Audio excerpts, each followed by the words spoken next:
Très simplement, l'idée, c'est de partager la philosophie, l'intention, les points marquants de ces lois. Alors, c'est cette loi AGEC dont je vais dire quelques mots, enfin surtout la loi climat et résilience. Ce que j'ai compris du paradigme en fait de réflexion au travers d'une autre formation que je suis avec les mines AgroParisTech, c'est que vraiment la préoccupation est axée sur le climat. Je ne sais pas si c'est à tort ou à raison, mais le point focus là du législateur, c'est de travailler à lutter contre le réchauffement climatique. Bon, alors qu'on pourrait aborder l'environnement d'une autre manière. Mais en réalité, voilà, il y a un vrai engagement, en tous les cas, en France, et on l'a vu aussi au niveau des discussions internationales, pour travailler là-dessus et mobiliser les acteurs, euh, je dirais économiques au sens large, publics et privés, sur ces sujets-là. Alors, ce sont quand même des textes que je qualifierais toujours de textes et de programmation d'une certaine manière et incitatifs. Vous savez que dans ces matières-là, c'est difficile malgré tout pour le législateur d'aller vers plus de contraintes. Il y a des évolutions alors, qui intéressent plus les acteurs privés sur tout ce qui est de l'ordre de la promotion des produits et des services, et il y a une moralisation. Vous avez sans doute entendu parler de ces questions d'éco-blanchiment ou de greenwashing. Donc apparemment, Ouais. le détournement de la vertu environnementale va être beaucoup plus sanctionnable. On verra après si ça suit au niveau de la répression par les instances juridictionnelles et notamment les parquets.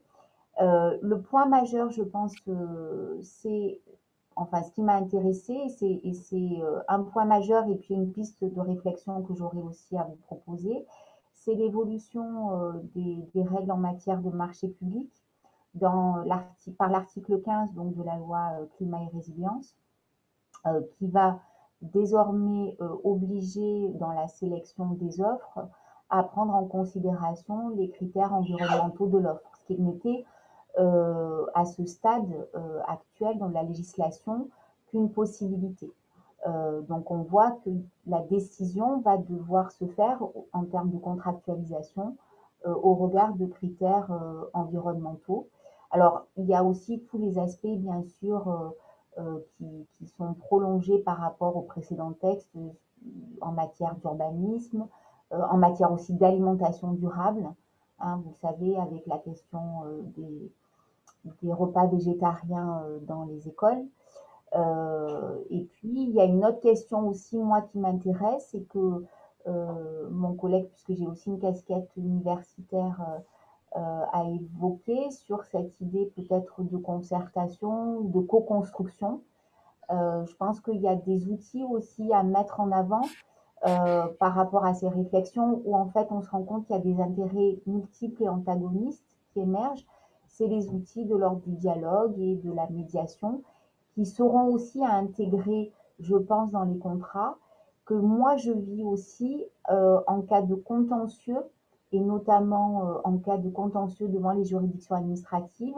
Je pense à des projets d'implantation sensibles, d'aménagement de zones, où en fait, dans ma pratique professionnelle, je vis par le juge administratif une désignation de médiateur, dont je suis également pour gérer ces enjeux environnementaux qui ont des impacts sur la population, qui ont des impacts politiques aussi.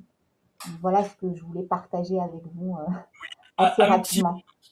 Bonengo, s'il vous plaît, sur aussi l'économie circulaire. C'est quelque chose auquel nous sommes très attentifs à Gomet, qui nous mobilise aussi. Et dans la loi ne met plus comme chose d'exotique le fait de réparer, de récupérer, de recycler.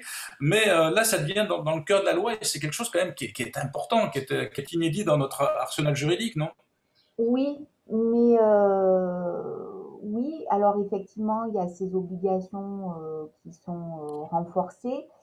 euh, avec effectivement cette responsabilité du producteur de déchets qui est élargie.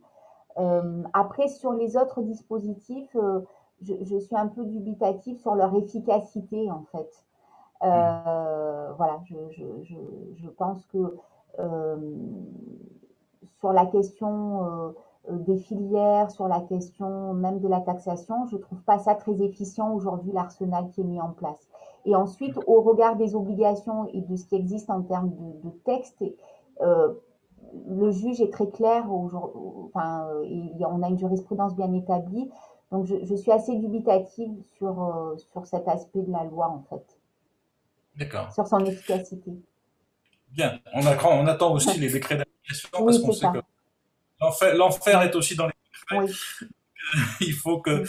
on voit si effectivement l'administration sait trouver les bons leviers pour que l'intention du législateur se retrouve effectivement sur le territoire. Mm. Mais moi, je note quand même dans ces textes de loi, et encore une fois, chacun peut apprécier, comme vous le faites, et comme chaque citoyen peut le faire, les progrès ou pas, et le fait que on va pas assez loin. Mais je crois qu'il y a quand même un changement de paradigme qui est intéressant dans tout ce que vous venez de dire et qui nous permet Oui, oui, d'avoir de nouveaux. clairement. Oui, oui, clairement, effectivement, en termes d'information, de l'information aussi sur le recyclage, oui, oui, il y a clairement, même aussi dans l'orientation de l'alimentation, il y a des axes forts dans la définition de l'environnement. Donc oui, il y a une étape qui se renforce et c'est vrai qu'il y a un changement de paradigme, je le pense aussi. Après, sur l'effectivité, les décrets et puis surtout, d'un point de vue de l'aspect, comment dirais-je, combinatoire, je sais pas. Voilà.